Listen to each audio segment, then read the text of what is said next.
Hey, welcome to an episode of A Conversation at Calabash.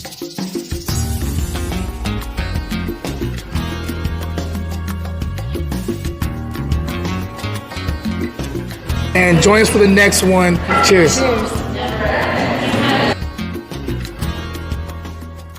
Hey, welcome to an episode of A Conversation at Calabash. I'm your host, Jayton Gunter, and we are in Calabash on location today. I'm excited to do this because this is my first one in this space. We are having a conversation with the winemaker of the month. And this is our first winemaker of the month, this being Paula. She runs Harrell. And I can't wait to get into this wine with her today. But before we do, just so you guys know about this space, what we're trying to do is every month we're trying to have a winemaker. To us, we want to showcase a lot of winemakers who we don't normally get the stage that they deserve, making the amount of amazing juice that they are. And so I feel like this is the perfect space for it. This is the perfect time to do it. It's warm outside, so rosé was what I thought about out of her whole, stable of wines that she has. I've had this a bunch of times, and I love it. But before we get into this, I want to ask her to kind of just tell people who you are and what wines you have, and we'll go into the wine after. Well, thank you so much for having me, and I'm so honored to be the first winemaker of the month here at Calabash. It's May, by the way. I didn't mean to interrupt, but it's May, by the way.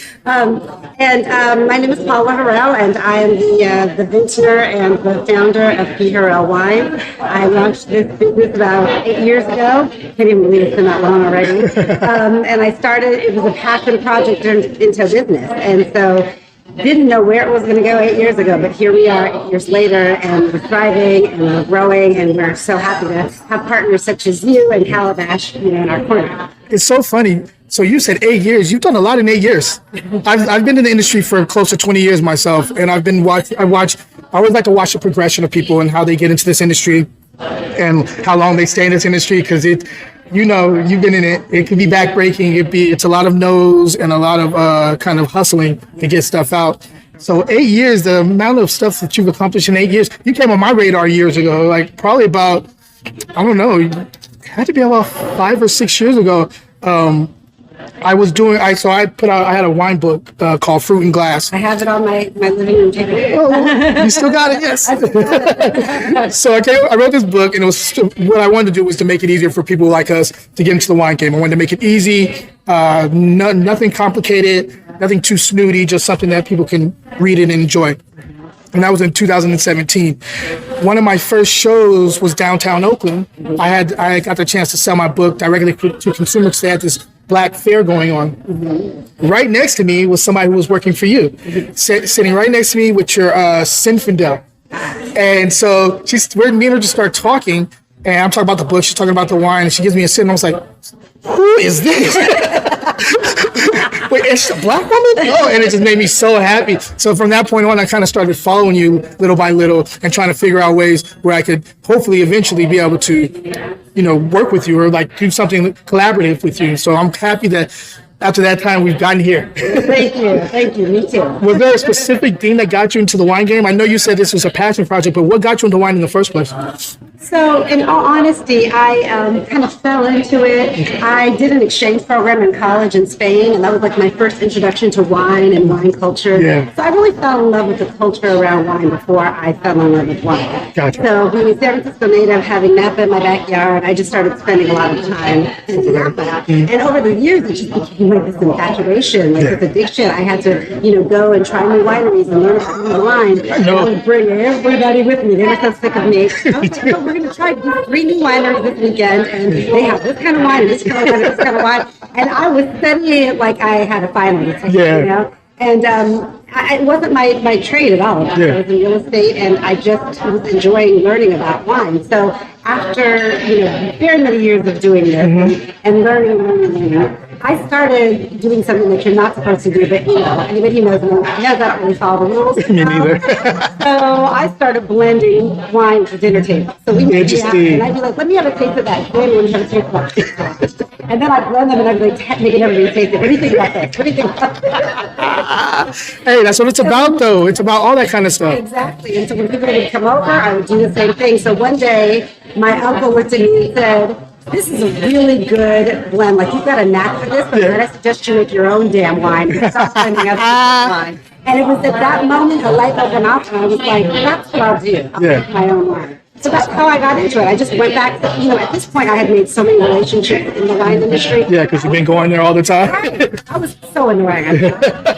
I was at these wineries every weekend, and then I bonded with one specifically in Healdsburg, and they were like, come up and work our events with us. So I would go work events and do stuff at the wine club and all that.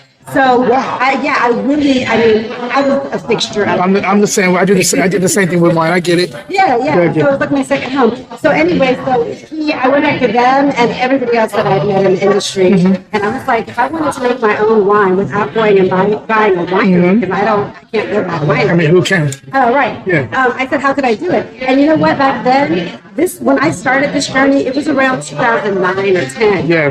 There were no custom crush facilities. There was no place where you could just be like, let me go here and make some wine. So I was pounding the pavement for a couple of years, just going and visiting winery after winery after winery to try and find somebody that could help me make my own. Get into it. That's crazy. That's so crazy. So you started out. It started with a trip to Spain. Yes.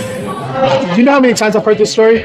It's somebody who says, I went to Italy, I went to France, I went to Spain, and then I lost my mind. I was like, hold on, there's science behind this. You can pair food with this wine, and it's amazing. And they only cost $3. How did this happen? You know what I mean? That's crazy to me. So were you self-taught, or did you go to school for winemaking? I'm pretty much self-taught. That's dope. So what happened is I ended up finding a winery that said, hey, we're going to pair you with our head winemaker. That's dope. So you had kind of like a crash course. Yeah, I had a crash course. So, because I was very, very specific. I do not want anybody making the wine for me. I don't want anybody deciding how this is going to happen. Even though I don't know how to do it, I don't know the technicalities. You want to figure it out. I'll figure that out, but I don't want anybody else to do it. So they paired me up with their head winemaker. It was at Everett, which is a black-owned winery. That's so dope. Forever and ever. And I spent all my time with her learning how to make wine. And so we went through the process and she taught me. Because I was adamant about, I don't want to just slap my label on. Yeah, I want to be able to do this myself. I get it. Because that's what you see a lot of times, especially with a lot of celebrities. They do that where they have winemakers doing it and they slap their name on it and stuff. Yeah. I like that whole idea of getting your hands in the soil and trying to figure it out for yourself. That's something that is very interesting to me because when I got into wine, my thing was I'm a writer. That's my passion. That's my love. That's where I make some money at. I publish books. That's what I love to do. When I was what got me into wine was I was sitting there and I started drinking wine during my process of creating. Anytime I was working on a book or working on something, I was always drinking wine. The creative. Exactly. Throw some jazz on there, some Herbie or whatever, and I was good, So I'd be sitting there with my jazz, and it just set this mode for me, and I started getting into wine that way. And then I started thinking about, okay, I'm into history too. There's a lot of history. I started reading about some of the grapes I was tasting. I had a Nebbiolo, that's what it was. I had a Nebbiolo, out of northern Italy, Piemonte, and it blew my mind. And I said, I need to know more about this grape. So I started reading about it, and then it took me into Sangiovese and Tuscany, and then it went to Petit Syrah and Petit Verdot, and then all these other grapes. And by that, and I was studying like you were saying, like I had an exam for it. I wasn't taking any classes for this. I just was I couldn't afford it because I was in college, so I would just go to Trader Joe's, go to their international section, and grab a bunch of different varietals, and just take notes on every single one of them. If you look right now, it's little fruit flies, but I had all these. If you go to my stores, I have all these little booklets of just tasting notes and stuff, just trying to understand it. I really got into it, and then I started working corporate at AT&T, and then I just was miserable, and I was like, what can I do? I love wine, so I'm drinking it every night. I started diving into that, and then now almost 20 years later, now I'm doing this. So it's been interesting. And I like that there's more Black people getting into this, because the winemaking, we have way more Black winemakers now than when I started getting into this. More Black people in the tasting rooms. Yes. And then when I'm at my old job, I worked at this place called Ina. And when I used to work there, from the time I started in 2012. From 2012 to we closed in 2020, and then reopen. But 2020, there was no black people in there. I'd maybe see one a week. To like every single day, there's about 5 or 6 people coming in by the end. And I was like, this is great. I'm loving to see the progress. From how long, when you started studying wine and winemaking and figuring it out, from the point that you started doing that, like, you know, with the winemaker, how long did it take you to actually bottle your first vintage? So, actually, when I started working with the winemaker, that was for us to bottle my first vintage. Okay. Prior to that, I wasn't doing anything that was really very formal. I got you. I was spending time with winemakers at these different wineries that I knew, and being there for harvest, and going through the process with them. Yeah. But not with any intention for doing it myself. So it was actually at the time when I decided, that's when I worked with her. And then I think it was 2013, 14, and I think the first vintage was 15. Dang, that's not far at all. That's great. Yeah. You were really going. You were had your foot on the pedal, like, let's go. I had decided, it's like one of those things where it's like when that light bulb goes off and you decide to Yeah. I'm the same way. I have to go full throttle, go ahead. Yeah. People were like, what are you doing? And I didn't tell everybody. Some of my friends were surprised when they did. I mean, they weren't really surprised because they knew I was a complete wino. Yeah. But I didn't tell a lot of people because I needed to figure it out. Me too. And I didn't want to hear no one. Yeah. Some wise person said that if you have a really good idea, don't share it with the world for a long time. You gotta let this thing grow legs before you start sharing it with anybody. And I've always been like that. I get it. Like, you get excited, you want to share with people, but you're like, you know what? Let me just sit on this for a second. Yes. Give me a minute to start getting some momentum, and then I can, go from there. Right. So speaking of your first vintage, I want to talk about this wine here. Okay. So we were talking about the PJ Rosé. If you guys can see this, that's what we're sipping on. And just tell me a little bit about the bottling, the grapes that you have in here, what we're drinking on. Okay, so first I'll tell you that this was the third wine that I made. So the first two I did was the Zinfandel, the dry Riesling, and then I moved into rosé. And actually, my first rosé was made of Zinfandel. Okay. And then I moved on because my palate was like, I want something. You're changing a little bit, yeah. And so this rosé is made from 100% Pinot Noir grapes. Love it. Okay. Yes, and we use the maceration method on this one. Okay, good. So I really was. It was kind of funny when I decided to make rosé. I wasn't really a big rosé drinker before that, but I was getting requests. Of course, it is a thing in California. In California, so I was like, let me go to Bevmo and bought like 15 different bottles of rosé, and I'm like, I got to get an idea of what I really like in this style. Of course. So I determined what that was. But this first vintage we did was in 2018, and I did another one after that had Alianico. Oh, I love Alianico. Southern Italy, yeah. Yes, which is great. And another one that had the Cab and Grenache and Syrah. Very interesting. But this is, I think, my favorite out of all of them, the Pinot Noir. So this one you get, you get strawberry and citrus zest and, a little rhubarb and honeydew. And it's just, I like to say it's kind of juicy without being sweet. Yeah. The color is beautiful on here. I love the color here. Really, it's kind of like my favorite. It's like, you use the maceration method, so it's a little bit darker. It's not as light as like maybe a provincial style rosé, but it's still not a dark rosé. No, it's not. So I think we let the grapes in the juice for a few hours. Okay. So it gets not a lot of skin contact. Right, exactly. But it's just like a really fresh, you get a lot of strawberry on the nose. And I like to say, rosé all day, of course. Yes, right? of course. This is great by itself, and you can drink it all day long by itself. I would. And people do. I have so many friends and club members that like text me and they have like a bottle or they send us an email and they're like, I just finished this for myself. I'm like, no judgment. It's too easy. I'm not going to judge you. Right, it's easy. We live in California. That's what you do. It's about own wine. Yeah, exactly. A nice little merit on your wall right there. Let people know. Exactly. So this is about 11.9% alcohol. It was grapes from Lodi, and it was one of my first wines that I ventured out of the Sonoma area because everything used to come from dry fruit factories. Yeah, I know. And then we had some fires. Yeah. And, things like that. Had to move around a little bit. Yeah, I had to start purchasing grapes from other places. So, it's a great pairing wine. Great with like a steak salad with cheese, some kind of creamy cheese. I can see that. Sliced strawberries, like an olive oil dressing. and light appetizers and everything like that. I love it. I love so what I like about it is it's acid is there. Like this is not flabby at all, which I love. I cannot stand flabby rosé where it's just a little bit too rich and it's nothing to elevate the fruit. This is very well balanced. I love the strawberry up front. There is a little bit of like that kind of green herbal rhubarb thing in the mid, and I love the minerality on the finish. My mouth is watering like crazy. It's like this really cool texture on the finish that I dig. That frisee salad sounds like an amazing pairing, by the way. With some goat cheese, that just sounds like an amazing pairing. Yeah, I have a lot of fun. Well, cheers to that. I want to also ask you. So you said you've done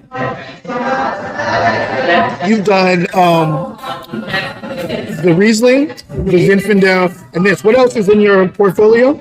And then the second part of that, what are you going to be adding any extras, surprises coming soon? So the other wines are the Petit Syrah. The Zinfandel has Petit Syrah blended into it. Yeah. And I know you like the Petit Syrah. That Petit Syrah's a killer. So the Petit Syrah, and then there's also a Blanc Noir. Nice. Thank you for getting into the sparkling game. We need more black sparkling winemakers. Like for real. I'm really pleased with it, Yeah. and I'm glad that other people are starting to bring out sparkling as well. It felt like it was only Bodkin for a while. And I love Bodkin. That's actually, it's probably one of my favorite sparkling wines. That Sauvignon Blanc is killer, but we don't have a lot. And so that you're jumping, that just makes me so happy. Yeah, for sure. So I have the sparkling Syrah, but the next wine that I believe I'm going to bring out, so I have to go back to my uncle, Greg, who gave me the idea to make the wine. Okay. He's a cab drinker. So I've been promising him for years. You got to make a cab for him. Yeah. And it will be called Gregory. Oh, that's dope. You must be very close. Will be coming out. And then I have been playing around with the idea of another white, and I think I might be going in the direction of a soft black. Yes. We're in California again. California. It gets hot out here. It gets hot, and the trend is kind of moving more toward lighter wines. Yeah. Especially among the millennials. Yeah, of course. Moving towards lighter wines. But I'm actually starting to enjoy Sauv Blanc, which I didn't as much before. Yeah. But as I've done, like I always do, start tasting a million different Sauv Blancs. And then you start figuring the style that you want. Exactly. That actually brings me to my next question. Like, one of my biggest things with winemakers is I always consider them like artists. Everybody has their like own footprint, for me, or handprint or fingerprint, however you want to put it. Is there a certain style that you want to portray in your wines? Is there like food friendliness or like whatever your style is? Is there something that you really want to impart when people have a glass of your wine? Yeah, a couple of things. One is that I really like my wines to be approachable. Yeah. And so I really strive to make sure that each wine is very approachable because I want to appeal to the connoisseur and the novice alike. Yeah. Because I want everybody to be able to experience this wine and enjoy it. And so that's one thing, and I really try to keep it as balanced as possible too. I think down the line, like the cab, certain wines that are going to be bigger and bolder, and not everybody will drink this. But it takes long even sometimes like that. So Yeah. you can't take the masculine. I love that. I love that cannon and hook. I love it, but not everybody can. But I like to kind of have it across the board. I keep in mind also, I will say, that we as a Black culture haven't had the exposure that we now do, which is great. Yeah. And it's been very important to me to make sure that we are exposed, that we learn about wine, and we are able to experience it in a way that works for us. It's not like you can't come in here and you can't taste this and you're tasting it wrong and you're Yeah, we don't want the pretentious shit. Let's just figure it out right now, learn about it, and let's grow as a people. Yeah. Exactly. So I do feel like my wines are approachable in this, so the new people can be like, okay, I get this. I like this. And then they can, graduate. It's funny because I have people that start and like drinking my Riesling, which is, we'll talk about that, but that's more of a dry Riesling. And then they move up to the rosé, and then they're like, I like reds now, and that's usually the natural progression. Yeah. Right? So kind of I love that so much. One of the things I love about what you just said is actually the whole idea of like making us aware, making us as a people aware of different things. One thing I've noticed, and I'm gonna go back to your Riesling. So Riesling, it can be done. It's actually one of my favorite grapes. I'm gonna be honest with you. Riesling is for white wines, white grapes. to me, it's the most dynamic because it has the most natural acid period out of any white grape. The only thing that comes close is Chenin Blanc. Riesling is naturally acidic, and that way it plays on both sides of being having residual sugar and being totally bone dry. That's what I love about it. You can go on either camp, and people love it. Whether you're talking about like Rheingau, or you're talking about like Mosel, you have both camps playing in Riesling. Normally with us, we like a little bit sweeter. Like a lot of our people like a lot of sweeter. Talk to me about your mind about doing a dry Riesling, because when I got your Riesling and I tasted it and it was dry, I said, thank you. Like, finally, I just been waiting for somebody to do that. You know what I mean? Like, it's like, especially one of us. I've been waiting for one of us to do that because I want people to understand that there's fruit there. You can get to the fruit, but we want something that's a little bit more food friendly. Because a lot of times when it's too rich and too like too much sugar in it, it tends to overpower the food. You can't really pair it with everything. Yeah. So talk to me about like the Riesling. So there's a few reasons for me choosing Riesling. One of the first ones was when I started this business, I chose two varietals that the market wasn't already saturated with, right? Smart. I'm a brand new winemaker. Like, nobody knows me. Like, why am I going to compete against, a Chardonnay and a Cab or whatever? So that's where I started. And then I wanted to do things that were interesting. Yeah. I always thought Riesling was a very, very interesting drink. Like, dynamic. One of my favorites. It's dynamic, it's versatile, it pairs well with everything. Yep. Doesn't fight with food. Nope. And so that was really important to me too. Being a West Indian, Panamanian, everything with fire, and Riesling is one of the best wines to pair with spicy food. Sure is. And so that was another draw for me. But I also felt like Riesling, and the reason I didn't make it sweet was for a lot of those reasons, right? I wanted to be able to be paired. And I also didn't. I'm not particularly a big sweet wine person. I'm like port here, but I'm not a sweet wine person. But I wanted it to be a food friendly wine. Whatever wines I was producing, I wanted it to be really food friendly. Okay. And so that was another reason why I chose it. But it's a beautiful. It really is. It really is. It does so much. It does so much, and I think it gets a bad rap. For everybody out there, it's a chef's favorite. Chefs love it because they can pair it with anything. It's so real. It's so real. I'm telling you, Riesling is that great for me. It just because I had another reason I like Riesling so much because it ages. For white wine, it ages probably better than almost any other white wine. I had one from I think Rheingau in Germany, all the way back to 1969, and it was singing. I'm talking about singing. This wine was singing. I said, this is just blowing my mind. I could not believe how amazing this wine was. 1969. See, it's incredible. And that's another thing I think people don't know sometimes is that white wines can age. Yeah, they can. And this thing again, they age way better than a lot of the other ones out there. But you can age the white wines too, and it's just remarkable to see what it tastes like. Yeah. So it's so true. Like your wine. So that's why Harrell was one of the wines I thought about immediately when I was trying to put together our wine program. Reason being is because I know your wines are always food friendly, but I really wanted your Riesling, and I figured. At Calabash, we have more of a Jamaican type of food. Like it has some spice here. That jerk chicken has some spice. I tried your Riesling with the ceviche. I tried your Riesling with a little bit of the jerk chicken. Outstanding. And so if you come back Calabash, just know that any one of her wines, grab them because they are going to go really well with the menu here. I'm telling you. Talk to me about your future aspirations for your brand. Like things you're thinking about doing in the future? So I am, of course, going to continue to add some more varietals, which is very interesting.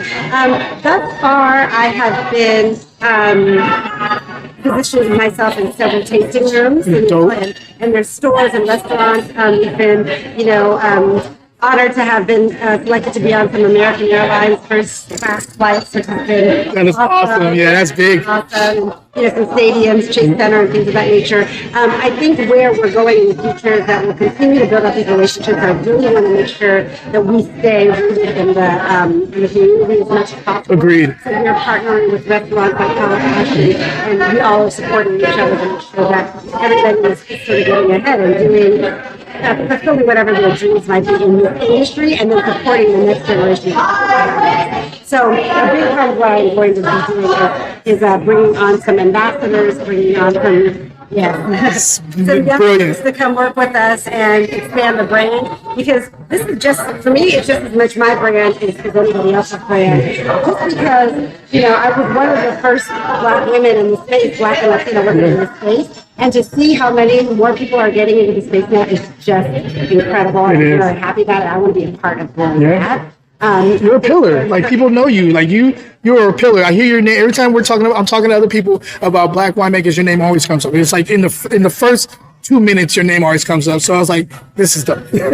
Thank you. I appreciate it. And I want to bring more of those people in the space. Mm-hmm. So that's a program that we've been working on and considering getting run soon. And then doing some education around it, but also, some education around, like you mentioned in the beginning, like, kicking down the doors and making sure that you make a name for yourself. Yeah. I think this industry is not easy. Sure isn't. There are a lot of doors that get slammed in your face, and I feel like a big part of this education and training has to be about how you take those no's and turn them into yeses. Yes. And how you never let anything stop you from what you're doing, what you want to do. Yeah. Because it's up to you. It's not up to anybody else. It's not up to anybody else. So that's very important to me as well. But then I'm also looking at some tasting room options, like maybe having my own brick and mortar at some point. Got you.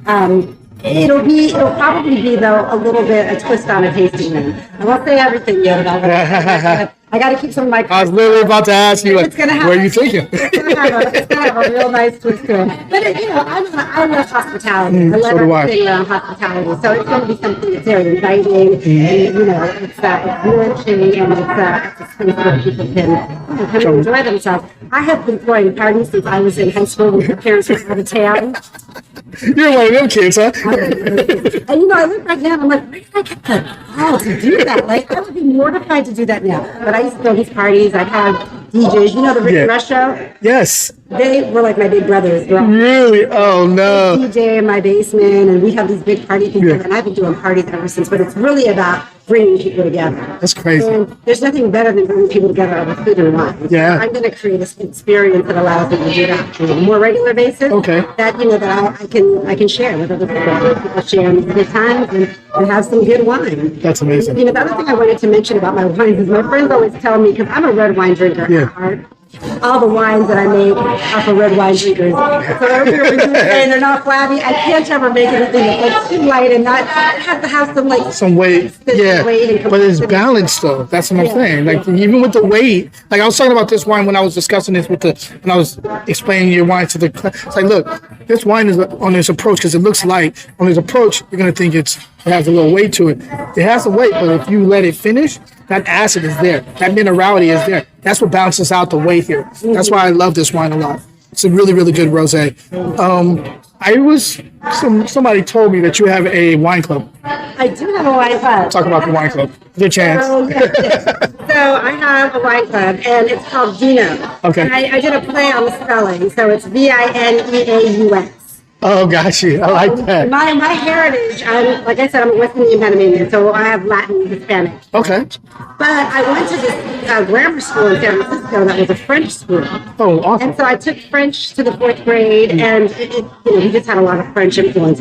So in my sparkling, actually, it's called Broadway Street. It's named after the street. San Francisco. Yeah, it's named after the street where my grammar school was. Yeah. And I talk about it on the back because I think it shaped a lot of who I am today. I have had a lot of influence on me. So I'm still very connected to the school. I do events with them, all kinds of stuff. So I decided I would make the name of the club sort of a cross between French and Spanish. So that's I like that. So the Vino Wine Club has 3 different options. Okay. We have one that's called Liviano. Okay. So that's light body. It's supposed to represent light body in Spanish. Got you. And that's 3 bottles 4 times a year. And I have a club where I let people choose whatever they want. That's awesome. I don't like to make people have to get whatever I decided to get, whatever some random algorithm chooses for them. So you can choose whatever you want. It's great other benefits. And then medio is like medium body. Okay. And that's 6 bottles 3 times a year. Nice. Same, they can choose whatever they like. And then the big one is entero, which is like full body. Full body, okay. And that's 12 bottles twice. Nice. So when you do that, so those are the shipments, but then we do a host of different events throughout the year here in Napa and other cities, and we give some great discounts. We do winemaker dinners that are specifically for the wine club. So we have a lot of I love that. That's dope. Yeah. That's great. So they get to rub elbows with you and talk about the wines. It's my favorite. I love doing those kinds of things. I ain't mad at you. Well, where can people find you? Where can people find your wine other than Calabash? Come here. Check out the wines here. Come here. But like social media and stuff. Like yeah, for sure. So my tags are just all my names of the wine. The name of the wine. Yeah. So it's P. Harrell Wines for Instagram, for Twitter, for Facebook. Okay.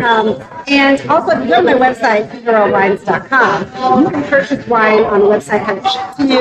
We also have a delivery option, and we have an open pickup option. Awesome. That's great. Just choose whichever one you want on checkout, and there you go. And then also on our website, we have a partners section, which Calabash is added to. And so you can always go through there and see which restaurants we are in, or tasting rooms. Some of the tasting rooms you can actually buy bottles that you can take home as well. That's awesome. I really want to thank you for taking the time out of your busy day to come down here and hang out with us and talk about your wines. I really appreciate it. This is an honor. No, I'm really happy to be here. And of course, again, it's so close to my heart with this being heritage. I'm bringing my mother here for Mother's Day. Oh yeah, that's and a few of the family members. So we'll be here on Sunday. There'll be wine flowing. I won't be here, but the wine will be here. So you can just tell them it should be on the list now.